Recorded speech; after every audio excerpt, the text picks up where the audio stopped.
لكن نتخيل أن الناس بيرضون عنا جميعا، لا. ارفع رأسك وقل أنا سلفي، ما في شيء. Bu, tövhidin əlamətlərindən, nişanələrindən biridir. O, tövhidin hüdudu və həqiqətidir. Bəs nədir bu tövhid?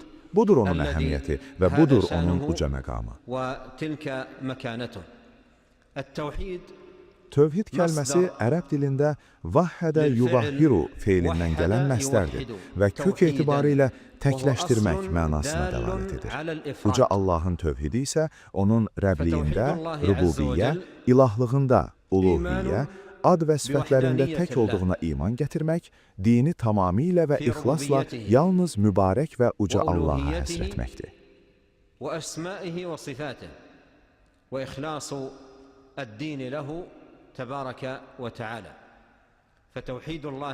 Allahın tövhidi onun təkliyini iqrar etməklə, onun aləmlərin Rəbbi, bütün yaradılmışların xaliqi, yaradanı olduğunu qəbul edərək onu təkləşdirməkdir. Bu kainatda vermək və ya məhrum etmək, alçaltmaq və ya ucaltmaq, ruzini daraltmaq və ya genişləndirmək, həyat vermək və ya öldürmək, izzət vermək və ya zəlil etmək kimi bütün işləri idarə edən yalnız odur. Həmçinin onun ad və sifətlərindəki təkliyinə iman gətirməkdir. Necə ki, uca Allah buyurmuşdur, ən gözəl adlar, Əsmaül Hüsna, Allahındır. Ona bu adlarla dua edin.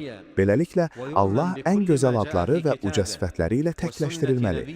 Onun kitabında və Peyğəmbərinin, Allahın salamı və salavatı onun üzərinə olsun. Sünnəsində varid olan bütün ad və sifətlərə iman gətirilməlidir. Bu iman heç bir təhrif, mənanı dəyişmək, tətil, inkar etmək, təkyif, keyfiyyət vermək və təmsil, bənzətmə olmadan həyata keçirilməlidir. Sifətlərə dair nəslər, ayə və hədislər necə gəlibsə, eləcə qəbul edilməli və varid olduğu kimi iqrar olunmalıdır. Həmçinin iman gətirilməlidir ki, uca Allah haqq olan yeganə məbuddur və ondan başqa ibadətə layiq haqq məbud yoxdur. İbadətdə yalnız mübarək və uca Allah təkləşdirilməli, din yalnız ona məxsus edilməlidir. Tövhid kəlməsi olan La ilahə illallahın mənası da məhz budur. La ilahə illallahsız tövhid yox.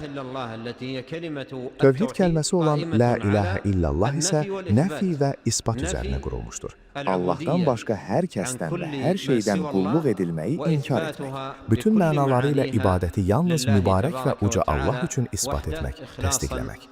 Bu, dini yalnız onu həsr etmək, ibadətdə yalnız onu təkləşdirmək, şirkdən uzaqlaşmaq və ondan tamamilə təmizlənmək deməkdir.